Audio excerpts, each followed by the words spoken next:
Well, hello, KMMA friends and family and tribe. Welcome to another edition of our exciting podcast. And it is truly an exciting day because I have a guest that is a great friend of mine. He is an awesome American patriot and warrior. And I'm really excited. I'm more excited than I've been in a long time to introduce him as the new returning, the new returning chief instructor of Krav Maga martial arts. And of course, I'm talking about Sensei Thomas Pioli. Thanks for being with us, Thomas. You can't hear the crowd going wild on the other side, but they are. It's going wild. This is different than the way I normally do it too, because normally I'm looking in the camera at the person on the other side. Right. So the audience is going to have to excuse me that I'm going to be looking at you because I'm going to feel really funny looking that way all the whole time.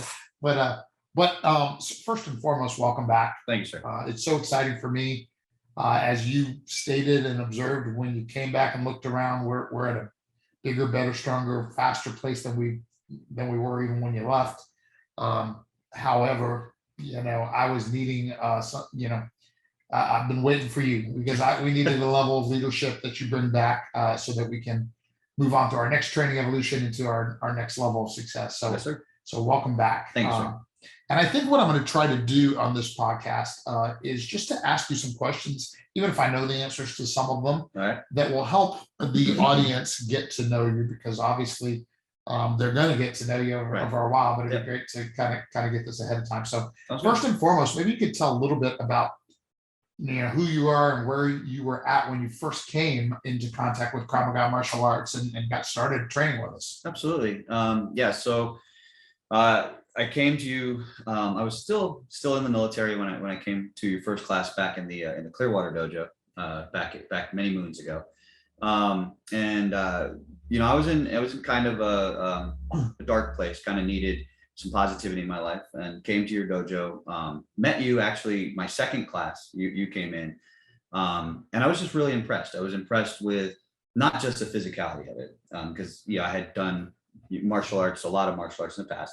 But more importantly, I was really impressed with the empowerment, with the positive approach to martial arts. I tell the story to the students all the time that my first black belt, the instructor stood up in front of the class and he held the black belt up and he looked around at the 50 people and he's like, only 2 of you will ever get this. And I mean, it's devastating for a child. You're like, oh, wait, what? Now for, of course, a kid like me, I took that as a challenge. I'm like, I'm going to get that. But the knuckle push-ups at Disneyland, the negative reinforcement does not serve humans well. And so the positivity that your dojo brought in your teachings and the way we teach things was really amazing.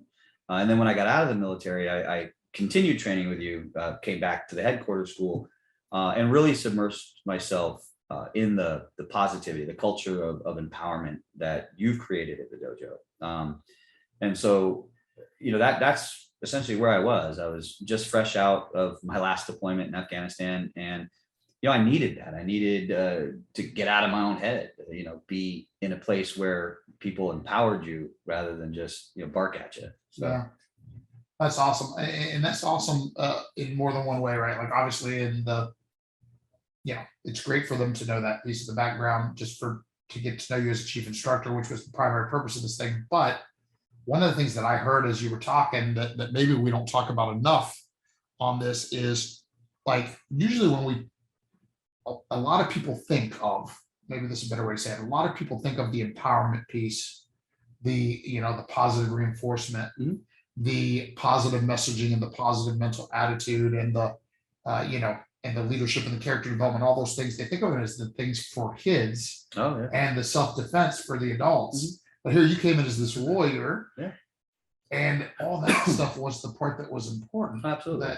So that was very edifying to me. Like, and I thought about that there's probably a lot of adults out there that message will serve them well, that this is a tribe that they can come to help them with emotional, mental things as well as physical. Yes, sir. Yeah, that's great.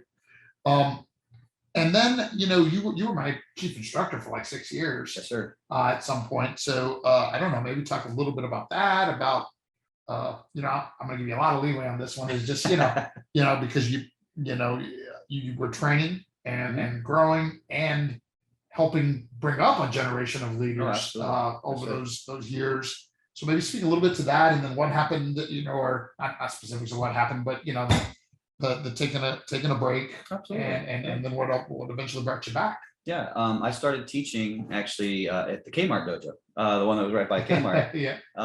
And then we moved, again.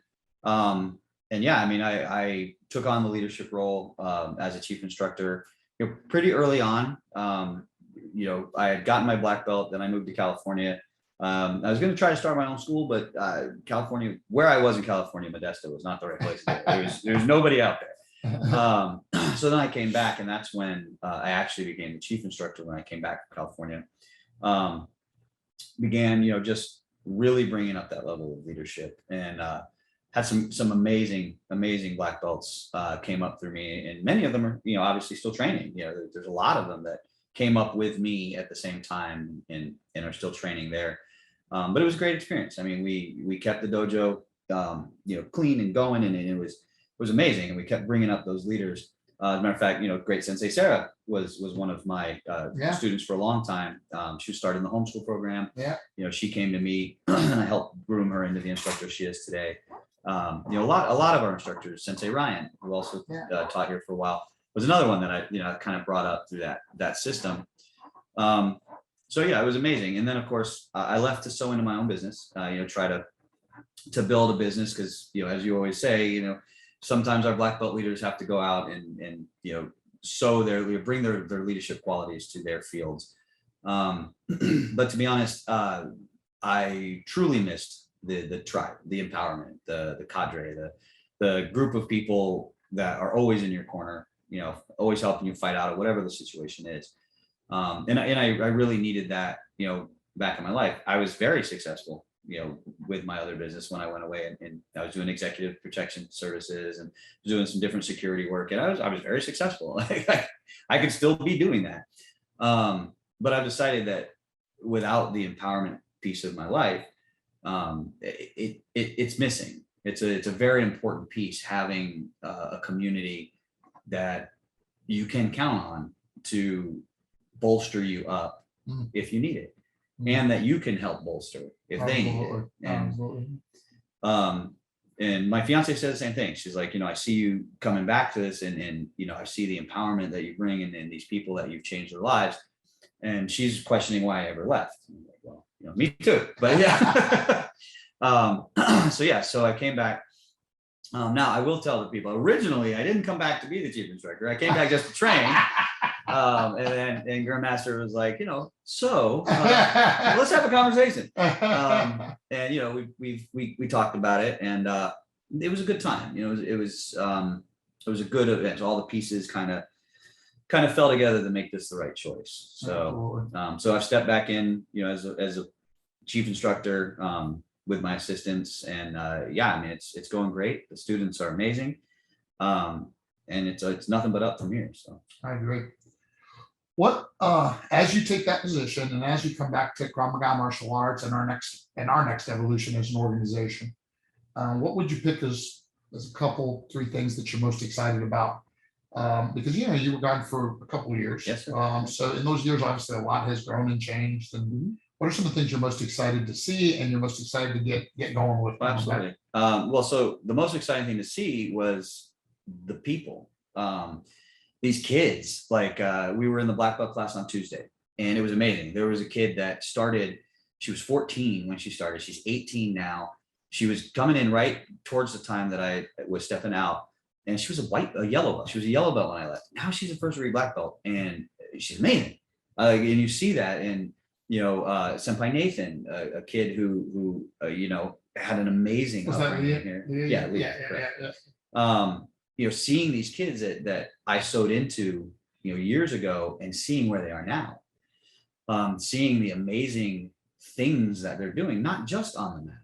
I mean, like look at Sensei Ben, he's an Eagle Scout. He's going to track, nationals or I can't remember districts. I think I got to ask Shion Carolyn again what that was, but not that he was a black belt when I started, but just sewing into him and seeing the incredible Sensei Mac, all these kids that essentially grew up here and helped. And even then, some of my adults, the adults that I trained back then, are back or have been here.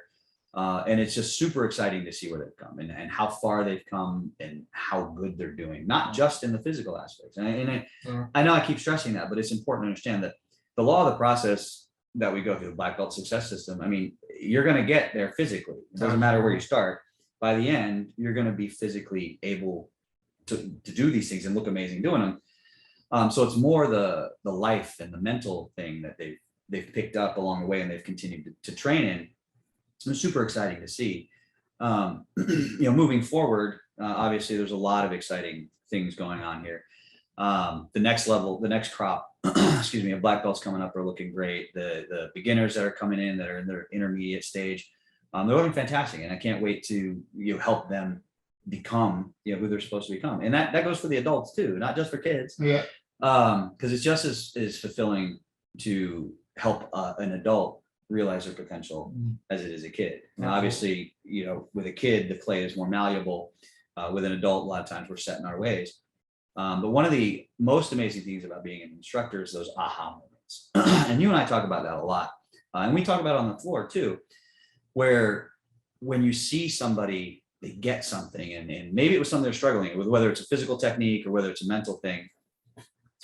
You see them with that, you can see that change. You can see the visible shift in their eyes and their posture and the confidence. Those are what's most fulfilling as an instructor. And to be able to bring another generation into that and watch those aha moments as they work through, because they struggle, right? They struggle through the physical and the mental and it's amazing to watch that. And again, it's just as amazing when suddenly somebody truly understands, 1.5 rhythm, and you can see they get it, and then they do it. And you're like, yeah, that's it. Did you feel it? And they're like, yes. But it's just as amazing when you have a group of students and you've given them a mental challenge. And at the end of it, you see them and they're like, oh, wow, that's real. So I'm really excited about that. Really excited about where the dojo is going in the future. It's an exciting time. We got a lot going on. So Totally agree. I listening on the other side of this thing, I hope that you, like I don't hope, I don't doubt that you can hear the passion and purpose that this is what Sensei Thomas is called to do.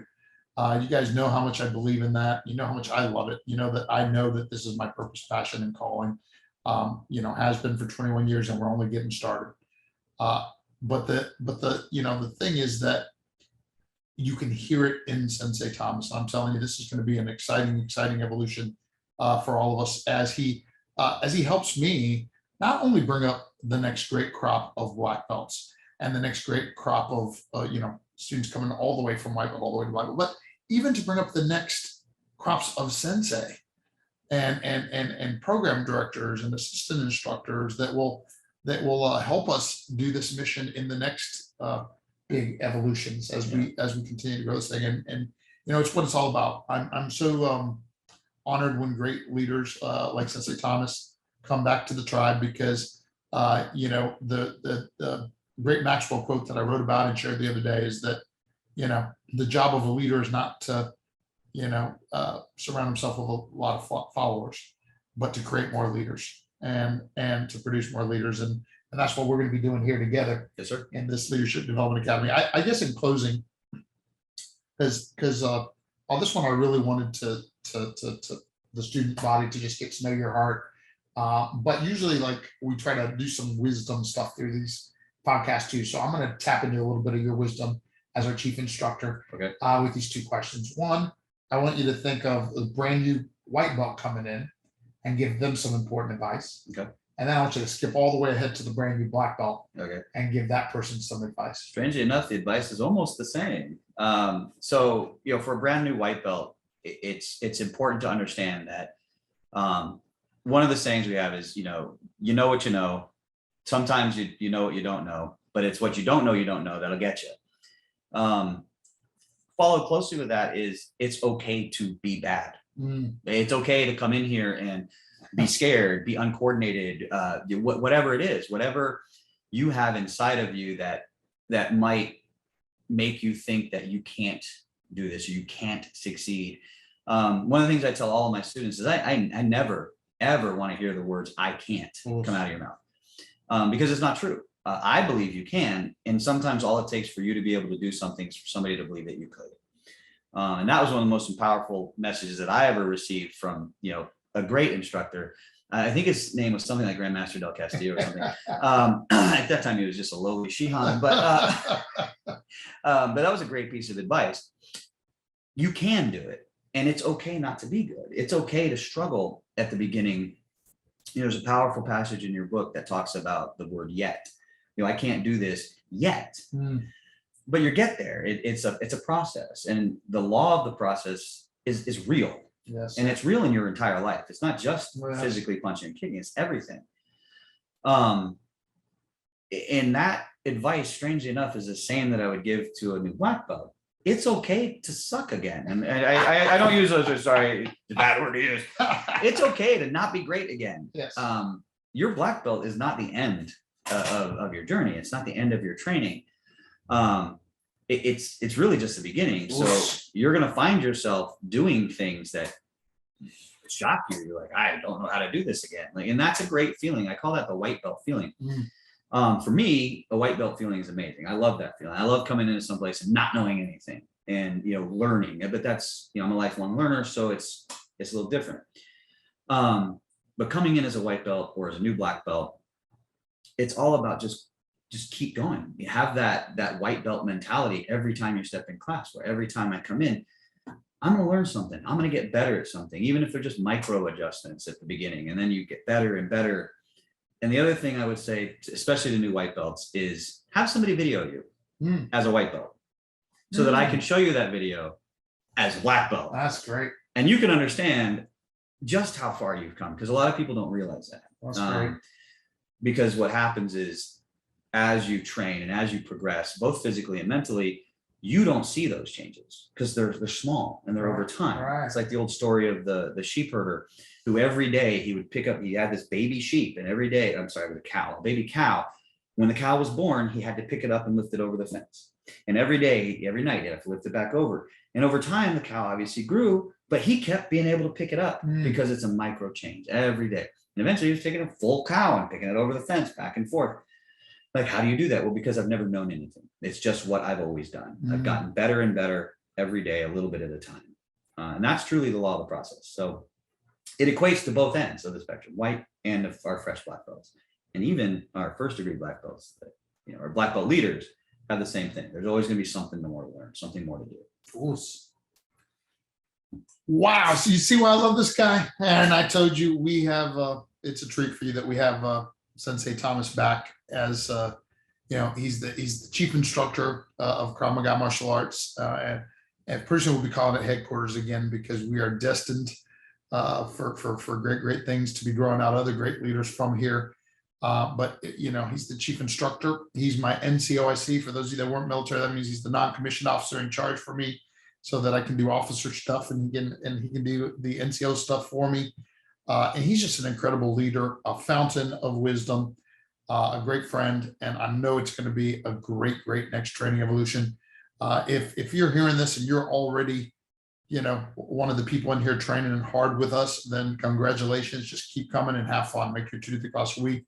If you've been away for a while and you're seeing this and you're re-inspired, you can always come home. I think that's an important message. It is that you can always come home where you're welcome. And if you're somebody that is following, but for some reason hasn't started yet, get in there and have that white belt experience. Sensei Thomas just said, you got to be willing to be bad at something in order to ever become great at anything. And hey, we would be so honored to have you. So super fantastic. Prepare to live, empower to lead. Sir, thank you for this. Thank you. See you soon.